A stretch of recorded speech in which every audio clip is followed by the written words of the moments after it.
পঞ্চম চ্যাপ্টার কাজ, শক্তি ও ক্ষমতা। তাহলে প্রথমে আমরা যেটা দিয়ে শুরু করব, এই চ্যাপ্টারটা তোমরা মনে হয় 9-10-এও পড়ছিলা, মানে এরকম একটা চ্যাপ্টার তোমাদের 9-10-এও ছিল। হয়তোবা পড়া সব মিলবে না, কিছু কিছু জিনিস তোমরা বুঝতে পারবা। আমরা শুরু করতেছি প্রথমে কাজ দিয়ে। কাজ কাকে বলে 9-10 একটা সংজ্ঞা তোমরা সবাই পড়ছো, আমি লিখে দিচ্ছি এখানে আরেকবার। যে তোমরা পড়ছো কাজ ইকুয়াল হচ্ছে বল ইনটু বলের দিকে বস্তুর সরণ। এরকম সংজ্ঞা পড়ছিলা 9-10-এ?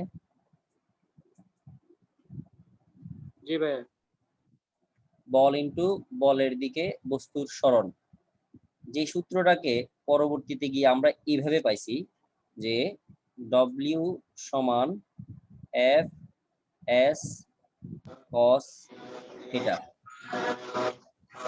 এখন এরকম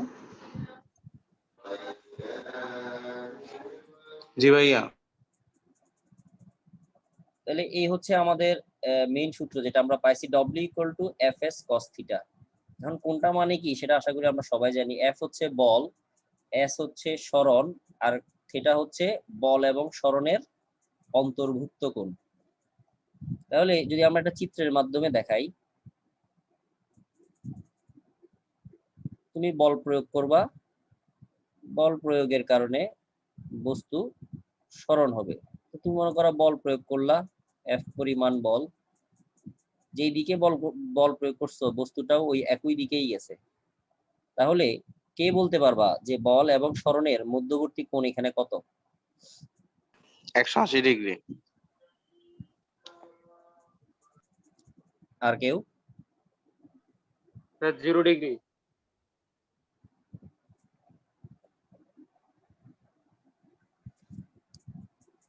এখানে হবে 0 ডিগ্রি কোণ। 0 ডিগ্রি কোণ হবে। আর কারণ হচ্ছে যে বলের দিক যেই দিকে, সরণের দিকও কোন দিকে? একই দিকে, অর্থাৎ দোনোজনকে সমান্তরাল হিসেবে আমরা চাইলে চিন্তা করতে পারি। তার মানে কোণের মান হয়ে যাবে 0। 180 হইতো যদি দোনোজনের বিপরীত দিকে যেত। তাহলে এটা হচ্ছে আমরা যেটা নরমালি বুঝি যে বল দিব, বলের কারণে বস্তু সরে যাবে, এই কারণে সেটা কাজ হবে। এখন বল কি রাশি, মানে এফ কি ধরনের রাশি? ভেক্টর না? সরণ কেমন রাশি? সেটাও একটা ভেক্টর রাশি। তাহলে দুইটাই ভেক্টর রাশি, এবং দুইটা ভেক্টর রাশির কারণে যেই জিনিসটা উৎপন্ন হচ্ছে, যেটাকে আমরা বলতেছি কাজ, সেটা কেমন রাশি?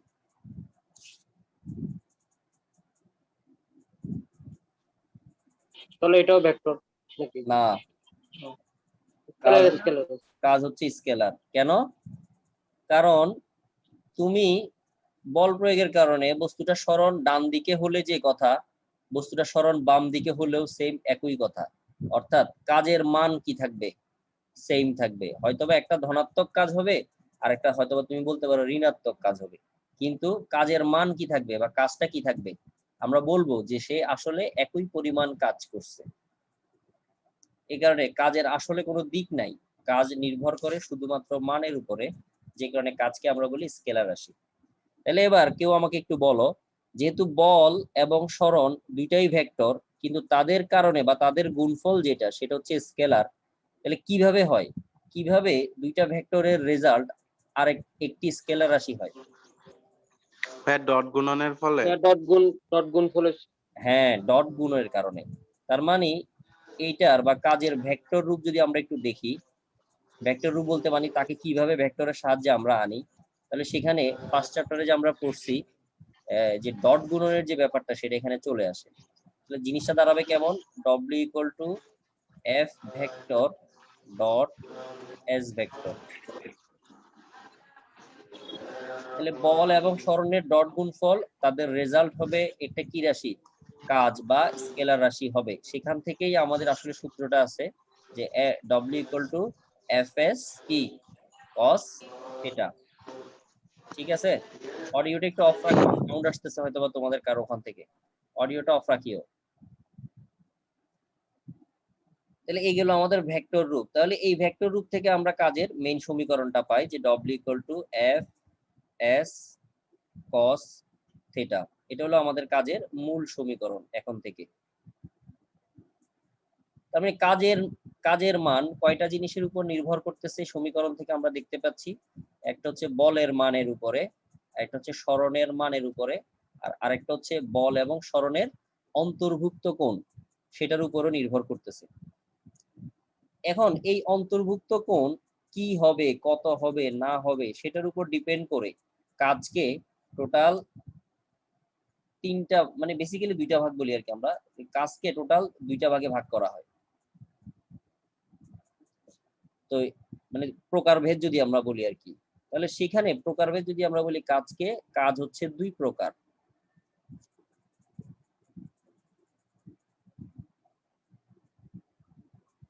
যেটা যেটা আশা করি তোমরা পড়ছো। প্রথমটাকে যেটা আমরা বলি ধনাত্মক কাজ বা বলের দ্বারা কাজ।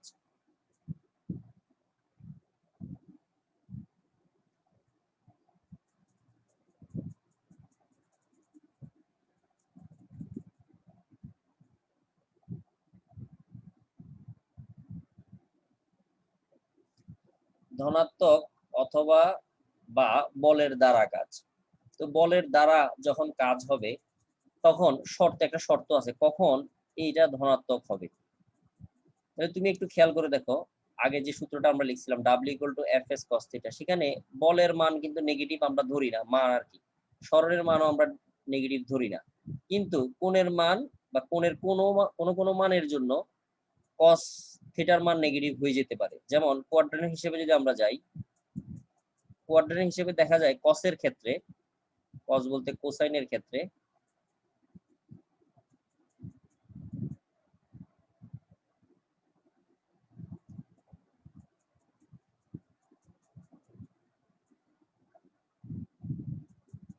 কসের ক্ষেত্রে প্রথম কসের না সবার ক্ষেত্রে প্রথম কোয়াড্রেন্টে কি হবে, ধনাত্মক।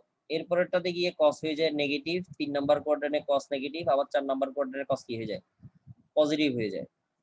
তার মানে কসের ক্ষেত্রে থিটার মান যদি তুমি জিরো, এখান থেকে এটাতে যদি তুমি 0 ডিগ্রি ধরো, 0 ডিগ্রি, এটা হচ্ছে 90 ডিগ্রি, 0 থেকে 90 আগ পর্যন্ত কসের মান কেমন থাকবে বা কস থিটার মান কি থাকবে, ধনাত্মক। তাহলে সেখান থেকে আমরা বলতে পারি যে 0 ডিগ্রি থেকে বড় বা 0 ডিগ্রির সমান যদি থিটা হয়, যেমন কস জিরোর মান কত, 1 না?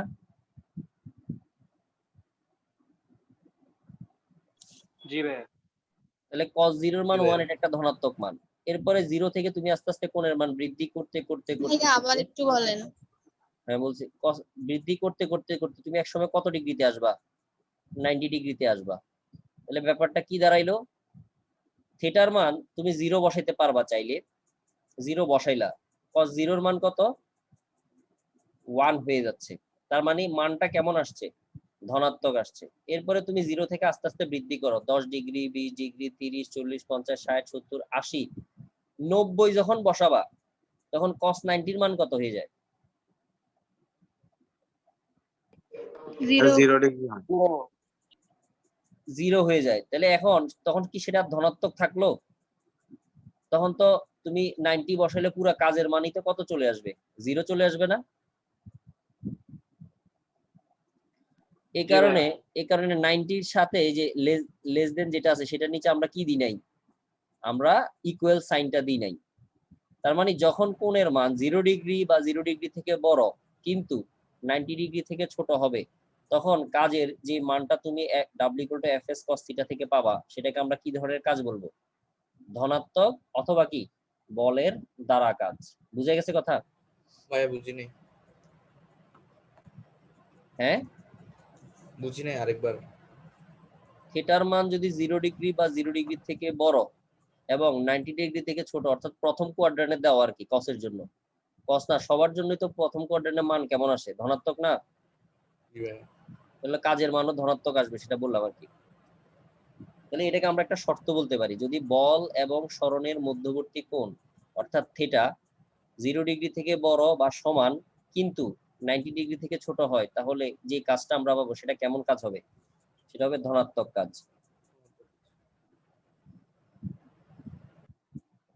এবার আসো 2 নম্বরে, যেটাকে আমরা আচ্ছা বলতে ভাইয়া, হ্যাঁ যদি থিটার মান দেওয়া না থাকে তখন আমরা কিভাবে বুঝবো যে এই কাজটা ধনাত্মক না ঋণাত্মক? যদি থিটা সম্পর্কিত কোনো কথা প্রশ্নে না বলে, তাহলে থিটার মান আমরা 0 ডিগ্রি ধরে নিব, মানে ম্যাক্সিমামটা অলওয়েজ ধরে নিই যদি কোনো কিছু না বলা দেওয়া থাকে। বুঝতে পারছি ভাই, মানে কাজটা তখন আমরা ধনাত্মক হিসাবে ধরে নিব। যদি তুমি ঘটনা থেকে বুঝতে পারো যে মানে বলের দ্বারা হচ্ছে, তখন তুমি বাংলায় লিখে দিবা বলের দ্বারা কাজ। আর যদি তুমি দেখতে পাও যে ঘটনাতে মানে উদ্দীপকে তুমি উদ্দীপক দেখে বা চিত্র দেখে যদি বুঝতে পারো যে বিরুদ্ধে হচ্ছে, তখন বিরুদ্ধে বলবা। বুঝতে পারছি ভাইয়া। কস তো ফোর্থ কোয়াড্রেন্টেও প্লাস, তো এটার জন্য কোনো শর্ত নাই? থিটার মান মানে বল এবং সরণের কোণ, যেটা থিটার মান, থিটার মানটা সর্বোচ্চ মানে আমরা যেটা ধরতেছি সেটা হবে 0 ডিগ্রি থেকে 180-র মধ্যে। যদি 180 থেকে বেশি হয়ে যায় তখন কি করবো, মানে 180 থেকে বেশি হবে না বলে আমরা ধরে নিচ্ছি। যদি হয়ে যায়, যেমন নিচে একটা চিত্র এঁকে দেখাচ্ছি, তুমি একটা বস্তু নিলা, এই বস্তুটাকে তুমি বল দিলা F পরিমাণ, তার সরণ ঘটলো, এটা হচ্ছে 0 ডিগ্রিতে, ঠিক আছে? এখন মনে করো তার সরণটা এদিকে হইলো, তাহলে কোণের মান কত বলবা? আচ্ছা দাঁড়াও, এটাতে আমি একটু পরে আসতেছি। ঋণাত্মকটা বলে দেই, তাহলে একসাথে তুমি দুইটা জিনিস বুঝে যাবা।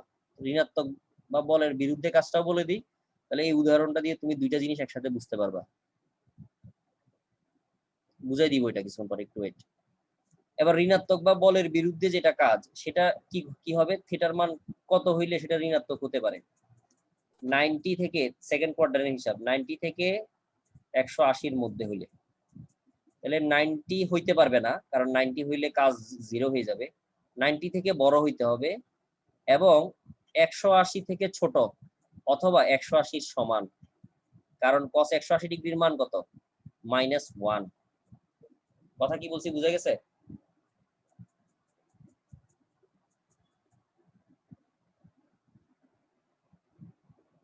শর্তটা কি বুঝতে পারছো?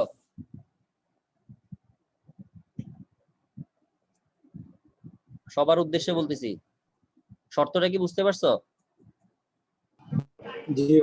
থার্ড কোয়াড্রেন্টে হবে না কেন? থার্ড কোয়াড্রেন্টে তো cos নেগেটিভ আছে। আসতেছি, ওটাতে আমরা একটু পরে আসতেছি। থার্ড এবং ফোর্থ কোয়াড্রেন্ট কেন আমরা হিসেবে নিচ্ছি না, সেটার হিসাবটাতে আমি একটু পরে আসতেছি। এখন যা বুঝাইছি তা কি বুঝা গেছে? এই দুইটা জিনিস তোমাকে মুখস্থ রাখতে হবে। এই যে 0 ডিগ্রি ধনাত্মক কাজের শর্ত, ঋণাত্মক কাজের শর্ত মোটামুটি মুখস্থ রাখতে হবে, কারণ এখানে দুইটা তুমি এমসিকিউ পাইছো। দুইটার ভিতরে যে কোনো একটা আসতে পারে এমসিকিউ হিসেবে, এবং দুইটাই খুব ইম্পর্টেন্ট একটা এমসিকিউ। এবার তোমাদের কথায় আসি যে কেন আমরা 3 নাম্বার কোয়াড্রেন্ট নিচ্ছি না, কেন আমরা 4 নাম্বার কোয়াড্রেন্ট নিচ্ছি না। তার কারণ আমি তোমাদেরকে প্রথমেই বলছি যে মধ্যবর্তী কোণের মান আমি 0 ডিগ্রি থেকে কত ডিগ্রি পর্যন্ত নিব? 180 ডিগ্রি পর্যন্ত। 180-র পরে আমি কেন নিচ্ছি না, আসো এবার সেই ব্যাপারে। তার আগে আমি তোমাদেরকে কয়েকটা একটু প্রশ্ন করি। যেমন এই m ভরের বস্তুটাকে তুমি বল দিলা, ঠিক আছে, F পরিমাণ বল দিছো, বলের কারণে বস্তু সরণ প্রথমে হচ্ছিল এই বরাবর, এবার তার সরণটাকে আমরা একটু ঘুরিয়ে দিলাম, মানে সরণটা এবার এদিকে দিলাম, তাহলে অন্তর্ভুক্ত কোণ এটা হবে না? আগে তো 0 ডিগ্রি ছিল, এখন এটা হবে না কোণ?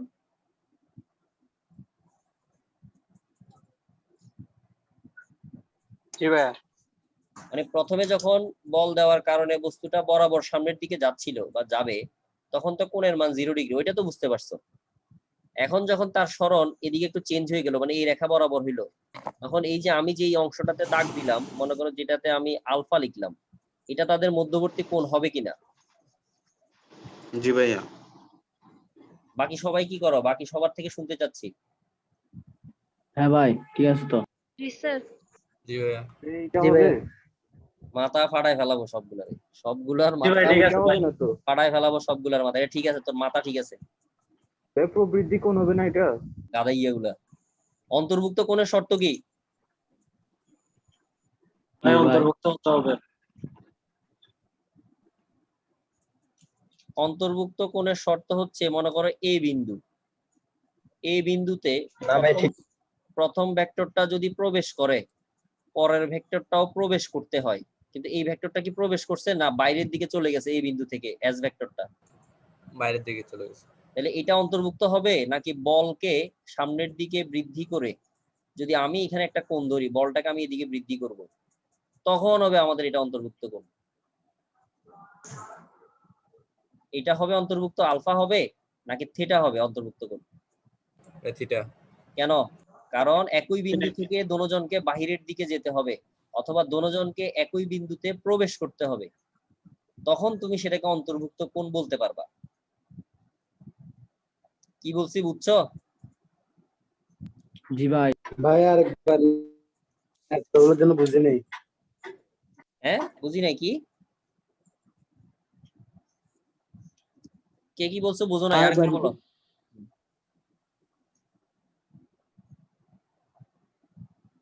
আরেকবার বুঝে দিতে বলতেছে। ও আচ্ছা, তাহলে বল বলছি যে আমরা বল দিলাম, বলের কারণে প্রথমে সোজাসুজি সরণ ছিল, এরপরে কি করলাম, সরণটা একটু পরিবর্তন করে দিলাম, এই যে এই রেখা বরাবর নিয়ে আসছি। এখন এই যে আলফা কোণটা, এটাকে অন্তর্ভুক্ত কোণ বলা যাবে কিনা, প্রথম কথা ছিল সেটা। তোমরা বলছো হ্যাঁ বলা না ভাই। যাবে, আমি বলতেছি না, এখন আর সেটাকে অন্তর্ভুক্ত কোণ বলা যাবে না। কারণ শর্ত কি, এই যে এখানে বুঝাইছি যে এ বিন্দু যদি এফ ভেক্টর এবং এস ভেক্টরের সংযোগ হয় বা সাধারণ বিন্দু হয়, তাহলে দোনোটা ভেক্টরকে ওই বিন্দুতে প্রবেশ করতে হবে, মানে অ্যারোটা ভিতরের দিকে থাকতে হবে, অথবা দোনোজন বাহিরের দিকে হইতে হবে, তাছাড়া অন্তর্ভুক্ত কোণ ধরা যাবে না। এই জন্য এফ ভেক্টরটাকে আমরা ডান পাশে একটু বর্ধিত করছি। তাহলে বর্ধিত করার কারণে এখন এই যে থিটা ধরছি, সেটাই হবে তার কি কোণ? অন্তর্ভুক্ত কোণ। আলফা অন্তর্ভুক্ত কোণ হবে না, কোণ হইছে বাট কি কোণ হয় নাই? অন্তর্ভুক্ত কোণ হয় নাই আর কি। অন্তর্ভুক্ত কোণ হয়নি। তাহলে এখন তোমার দুইটা ভুল হইতো এখানে। তোমাকে যদি আমি উদ্দীপক দিয়ে বলতাম যে এইখানে বা এই ঘটনাতে বা এইখানে যে আমি চিত্রটা দিছি, বললাম যে এই চিত্রে যে ধরনের কাজ হবে, কাজটা কি ধনাত্মক নাকি ঋণাত্মক, তো যারা যারা আলফাকে কনসিডার করবে, আলফা কত বড় স্থূলকোণ না আলফা এখানে? জি ভাইয়া। তাহলে এই যে স্থূলকোণ যদি তুমি ধরতা, তখন কিন্তু সেটা সেকেন্ডার শর্তে চলে যেত, অর্থাৎ 90 এবং 180 মাঝামাঝি চলে আসতো। তখন তুমি কাজটাকে কেমন কাজ বলতা? ঋণাত্মক কাজ বলতা না? জি ভাই, ঋণাত্মক। কিন্তু আসলে ঘটনাটা কি হচ্ছে, ঋণাত্মক হইছে নাকি ধনাত্মক না কাজ ভাই, হইছে? আসলে তো অন্তর্ভুক্ত কোণ হবে থিটা, যেটা হচ্ছে কি কোণ? সূক্ষ্ম কোণ। আর সূক্ষ্ম কোণের জন্য শর্ততে পড়ে যাবে প্রথমটা। তার মানে এটা কি ধরনের কাজ? ধনাত্মক বা বলের দ্বারা কাজ হচ্ছে। ঠিক আছে, বুঝে গেছে? জি ভাইয়া। এখন জি ভাই। এখন আসি, কেন আমরা ইয়া করতে পারবো না, কি বলে, 180 থেকে বড় কেন আমরা ধরতে পারবো না? আসি এবার আমরা সেই ব্যাপারে।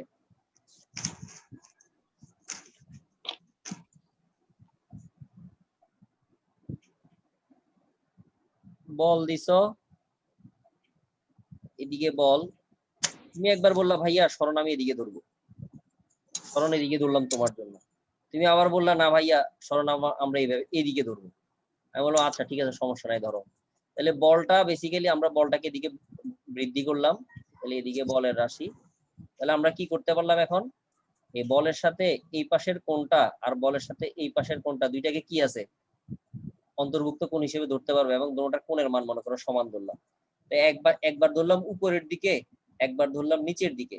এখন উপরে ধরো আর নিচে ধরো, কোণের মানের যদি পরিবর্তন না হয়, তাহলে কি কাজের পরিবর্তন হবে? না ভাই। ভাইয়া। না ভাই। তার মানে তুমি উপরে ধরতেছো আর নিচে ধরতেছো। এমনি সময় আমরা বলি উপরের দিকে যদি ধরি, সেগুলো সেই কোণগুলোকে আমরা অনেক সময় পজিটিভ বলি, আর নিচে যে কোণগুলো সেগুলোকে আমরা নেগেটিভ ধরি, যদি সাপেক্ষর হিসাব আসে আর কি। বাট এখানে তো এই ধরনের হিসাব নাই। তার মানে এই কারণে আমরা বলি যে কাজের ক্ষেত্রে বল এবং সরণের মধ্যবর্তী কোণ 0 ডিগ্রি থেকে কার ভিতরে হবে? অলওয়েজ 180। 180-র মধ্যে। যদি কোনো কারণে 180 থেকে বেশি হয়ে যায়, তখন সেটাকে আমরা আবার 180 থেকে বিয়োগ করে দিই। যেমন তুমি মনে করো বললা যে ভাইয়া তাহলে 250 ডিগ্রি কোণ কি হতে পারে না?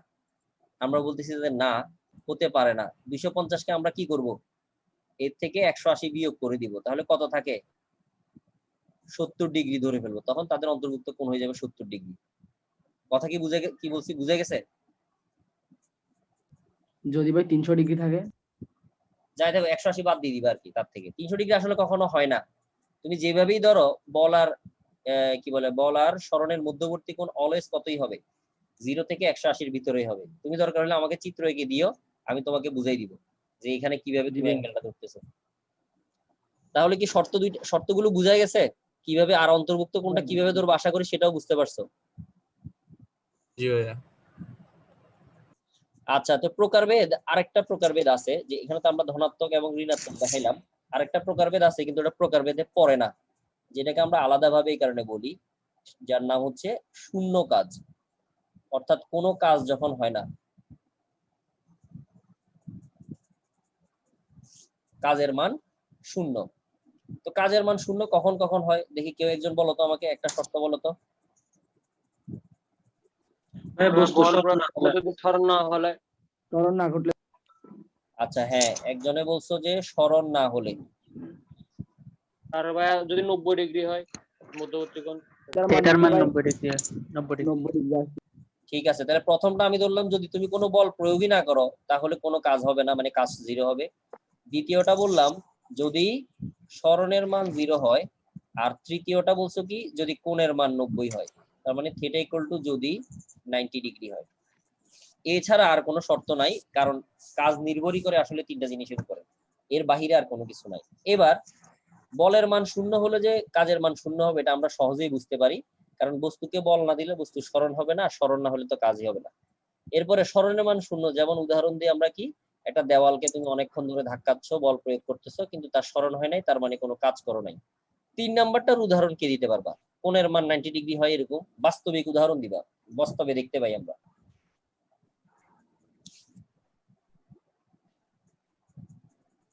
ভাই উপরের দিকে কোন একটা বল নিক্ষেপ করলে এটা যদি আবার একই অবস্থানে ফিরে আসে? উপরের দিকে একটা বলকে যদি আমি নিক্ষেপ করি, সেটা যদি আবার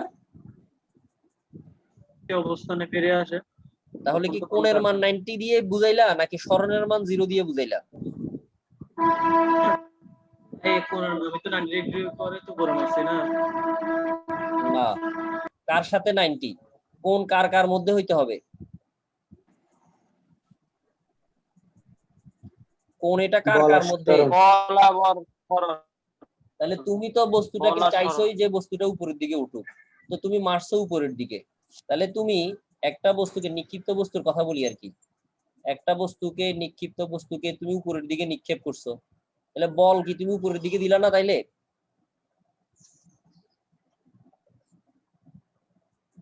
বস্তুটাকে উপরে জি উঠানোর ভাইয়া। জন্য তুমি বল উপরের দিকেই দিছো, তার সরণও তো উপরের দিকেই হয়েছে, তাহলে বল এবং সরণের দিক তো একই দিকে হয়েছে, 90 ডিগ্রি কি হইলো? না ভাই 0 ডিগ্রি। তাহলে এটা উদাহরণ হবে না। আর কিছু আছে কিনা কারো মাথায় দেখো।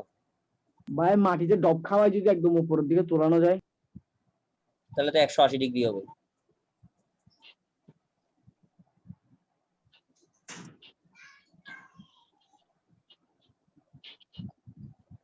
আমি একটা লিখতেছি দেখো একটু, কেন্দ্রমুখী বলের দ্বারা কাজ। কেন্দ্রমুখী বলতে আমরা সবাই জানি, তাই তো? ওটা নিয়ে তো কারো কোনো ডাউট নাই।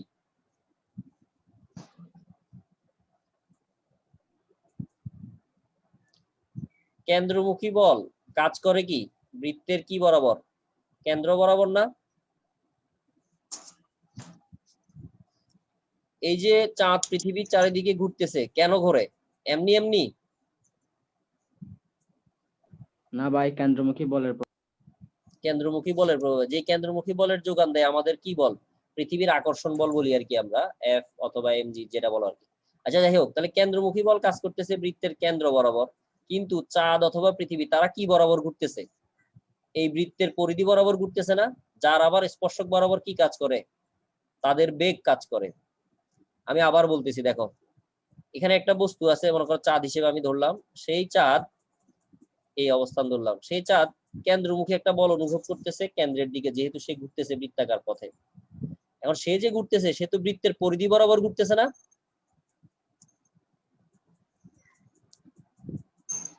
জি স্যার। বা কক্ষপথে আর কি। তাহলে এখন সে যে কক্ষপথটাতে ঘুরতেছে, যে পরিধিটা, সেই পরিধির সাথে কেন্দ্রমুখী বলটা কত ডিগ্রি কোণ করে? পরিধিতে কেন্দ্রমুখী বল কত ডিগ্রি কোণ করে? কে বলতে পারবা? 90 ডিগ্রি। জানো এটা সবাই, যে পরিধিতে যে কেন্দ্রমুখী বলটা 90 ডিগ্রি কোণ করতেছে, এটা কি জানো? এটা দেখাই স্পর্শক দেন। বরাবর কাজ করে না, এজন্যই তো। না না না, স্পর্শক বরাবর তো এমনিতে বেগ কাজ করে, বেগের কথা বাদ দাও। আমি বলতেছি ও যে পরিধি বরাবর ঘুরতেছে, ওর সাথে কেন্দ্রমুখী বলটা 90 ডিগ্রি কোণ করতেছে, এটা জানো কিনা? কেন্দ্রমুখী বলটা তো কাজ করে তার ব্যাসার্ধ বরাবর, আর প্রত্যেকটা ব্যাসার্ধই তার পরিধির উপর লম্ব, এটা তো জানো, জ্যামিতিতে পড়ছিলা 9 10-এ। তার মানে কোণের মান কত হয়ে যাচ্ছে?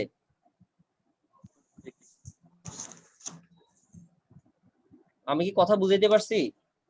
হ্যাঁ ভাইয়া বুঝছি। ভাই আর একবার একটু বলেন তো ভাইয়া 90 ডিগ্রি কেন? বস্তু ঘুরতেছে পরিধি বরাবর, পরিধি বলতে তো বুঝতে পারছো, বৃত্তের যে রেখাটা আছে সেই রেখা বরাবর আর কি, বা কক্ষপথ বরাবর। এখন কেন্দ্রমুখী বল যেটা আকর্ষণ করতেছে ওই বস্তুটাকে, সেই কেন্দ্রমুখী বল সেটা তো কাজ করতেছে ব্যাসার্ধ বরাবর না? আর প্রত্যেকটা ব্যাসার্ধই তো বৃত্তের পরিধির উপর কি হিসেবে থাকে? লম্ব হিসেবে না পরিধিতে? জি ভাইয়া। তাহলে এখানে কোণের মান কত হইলো? 90 ডিগ্রি। 90 ডিগ্রি। আর কোণের মান 90 ডিগ্রি হয়ে গেলে কেন্দ্রমুখী বল দ্বারা কৃত কাজ কত হয়ে যাচ্ছে? 0 হয়ে যাচ্ছে। বুঝা গেছে?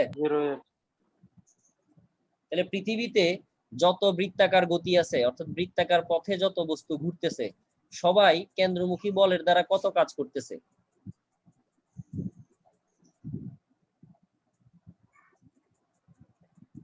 শূন্য।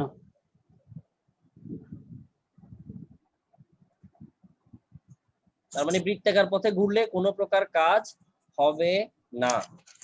ক্লিয়ার কথা?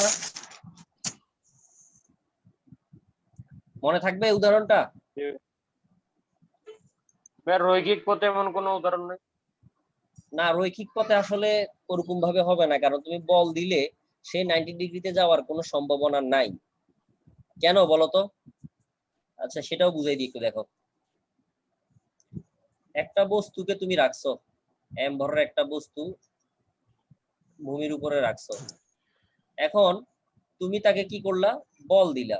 এখন বলটা আমি মাঝখানেও দিতে পারি চাইলে, অথবা চাইলে আমি এক পার্শ্বে দিতে পারি। এখন এমন কোনো ভাবে কি তুমি বল দিতে পারবা যেই বল দেওয়ার কারণে সে সোজা উপর উঠে যাবে? মানে বল এবং সরণের মধ্যবর্তী কোণ 90 ডিগ্রি। আমরা বলতেছি যে না, এরকম কখনো হতে পারে না। কেন? কারণ বল কাজ করে কি বরাবর? এক্স অক্ষ বরাবর। তাহলে সরণ কি সোজাসুজি ওয়াই অক্ষ বরাবর হতে পারবে? এক্স অক্ষের কারণে কি ওয়াই অক্ষে কোনো পরিবর্তন হয়? না। এই জন্যই সরাসরি এরকম কোনো উদাহরণ দেওয়া যাবে না। আচ্ছা জুমের হয়তো ওই টাইম শেষ, তো লিভ হয়ে যেতে পারে, তোমরা আবার আগের লিংকে জয়েন করবা সবাই। জিনিসটা একটু সামান্য একটু রিপিট করেন তো ভাই, আমাকে বের করে দিছি তো। আচ্ছা নেট আবার প্রবলেমের তোমাকে বের কারণে। করে দিবে, আবার প্রবেশ করো, তারপরে আমি তোমাকে বলতেছি। টাইম শেষ তো, এখন আবার স্টপ হয়ে যাবে, আবার আসিও, তাহলে আমি তখন বলে দিচ্ছি আবার।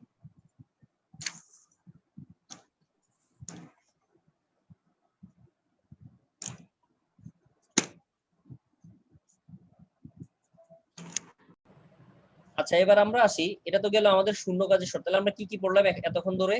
যে কাজ কি, কিভাবে আমরা কাজের প্রকারভেদ পড়লাম, দুইটা প্রকারভেদ, আর একটা স্পেশাল কন্ডিশন হচ্ছে শূন্য কাজ। শূন্য কাজের শর্তগুলো পড়লাম, তার ভিতরে থিটা ইকুয়াল টু 90 ডিগ্রি এরকম একটা উদাহরণ পড়লাম, সেটা হচ্ছে কেন্দ্রমুখী বল।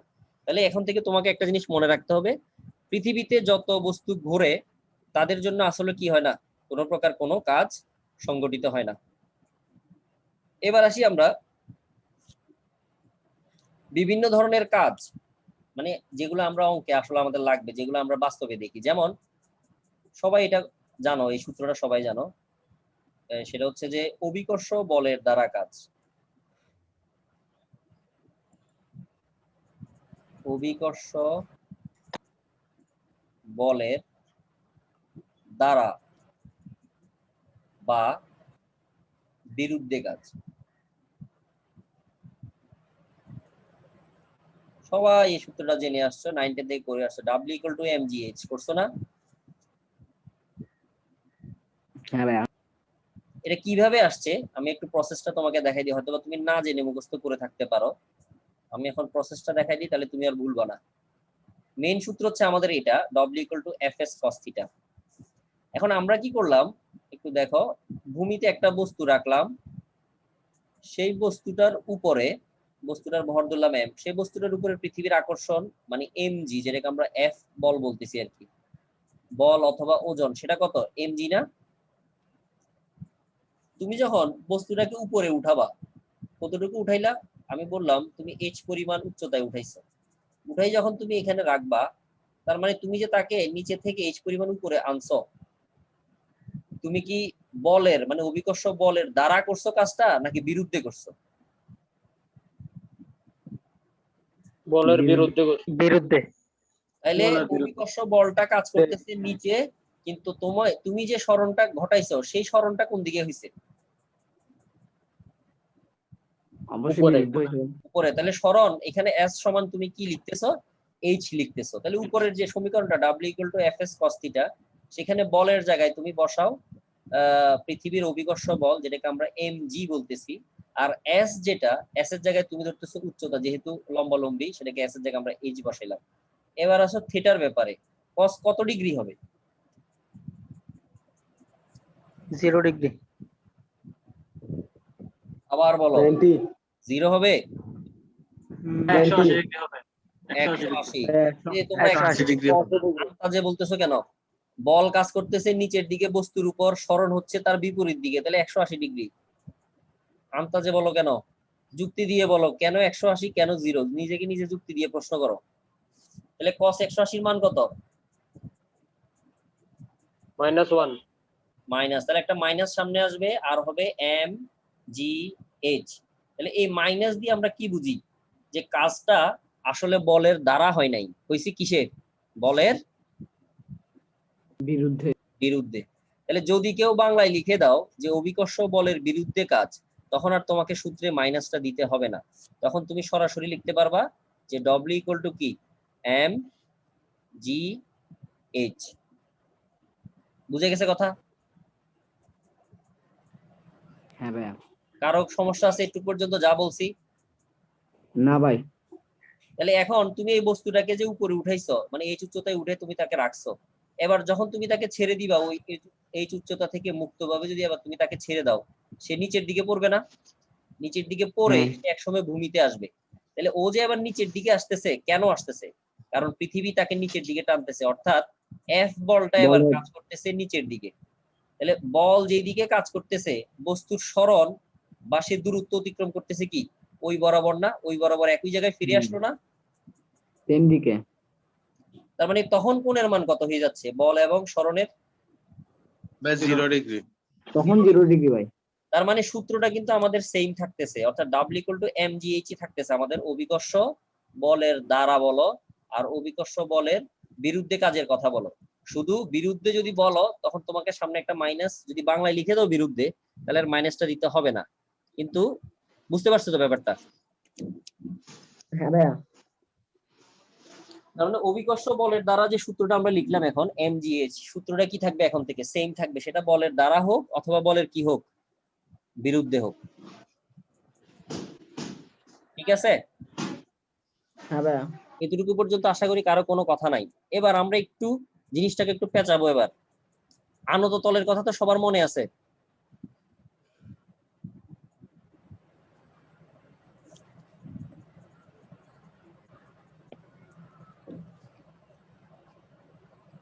আনত তলের কথা আশা করি সবার মনে আছে। আমরা কি আনত তল মানে এটা হেলানো তল না? হেলানো তল আর কি, হ্যাঁ আনত তল অথবা হেলানো তল, এই যে চিত্রটা যেটা আছে আর কি, এই আনত তলের উপর নিচে এখানে আমরা একটা বস্তু রাখলাম, m ভরের একটা বস্তু। সেই বস্তুটার এখানে একটা যে তলটা যত কোণে হেলানো আছে, কোনটা মনে করে আমি তোমাকে বলে দিলাম, সেটা হচ্ছে 30 ডিগ্রি।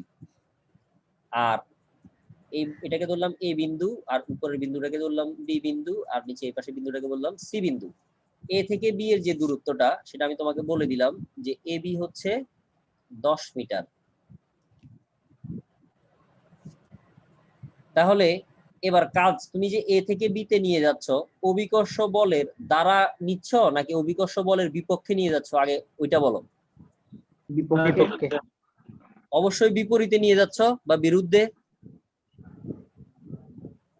তাই তো নাকি? জি ভাইয়া। তাহলে তোমাকে আমি বললাম এ থেকে বি তে নিতে অভিকর্ষ বলের বিরুদ্ধে কি পরিমাণ কাজ করছো, কাজটা তুমি আমাকে বের করে বলো। তাহলে তোমার প্রথমে মাথায় চলে আসবে, যেহেতু আমাকে অভিকর্ষ বলের দ্বারা বলুক অথবা বিরুদ্ধে বলুক, সূত্র হবে কোনটা?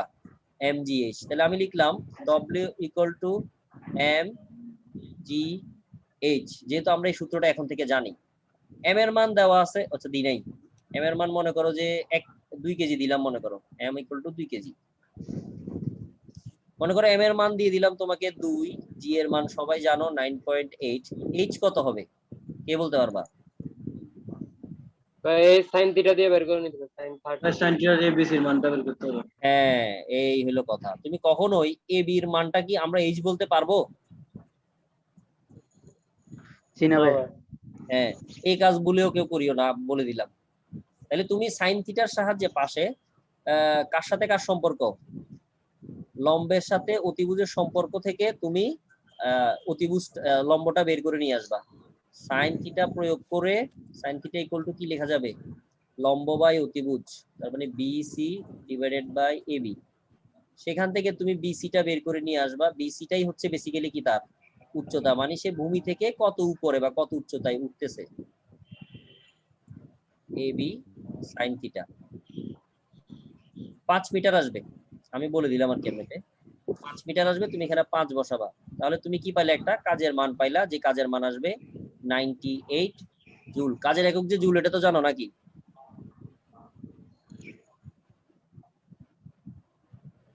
জি ভাই। কাজের একক জুল। কাজ এবং শক্তি দুইটা একই রাশি, দুজনের একক হচ্ছে জুল। কথা কি ঠিক আছে একটু পর্যন্ত? কারোর প্রবলেম হলে জিজ্ঞেস করো।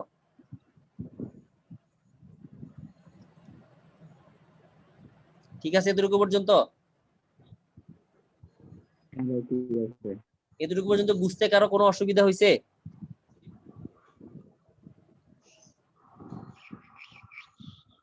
ঠিক আছে, কারো যদি কোনো অসুবিধা না হয়, কোনো সমস্যা নাই। ভাই থিটা কই গায়েব হয়ে গেছে ভাই? হ্যাঁ, ভাই থিটা কই গেছে গা?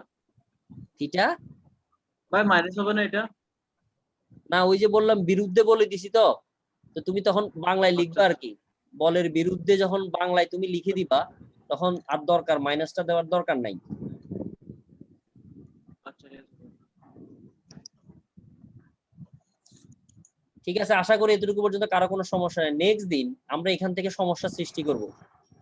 এই আনত তলের ব্যাপারটা আরেকবার সবাই দেখে রাখবা নেক্সট দিনের আগে। ওই যে mg cos theta mg sin theta, ওই ব্যাপারটা, ওই চিত্রটা আরেকবার দেখে রাখবা তুমি। আমরা এখান থেকে নেক্সট দিন ঝামেলাতে যাব। আজকে এতটুকু পর্যন্তই থাকবে, ঠিক আছে? ব্যাস 4টার মধ্যে কি একই পড়াবো না?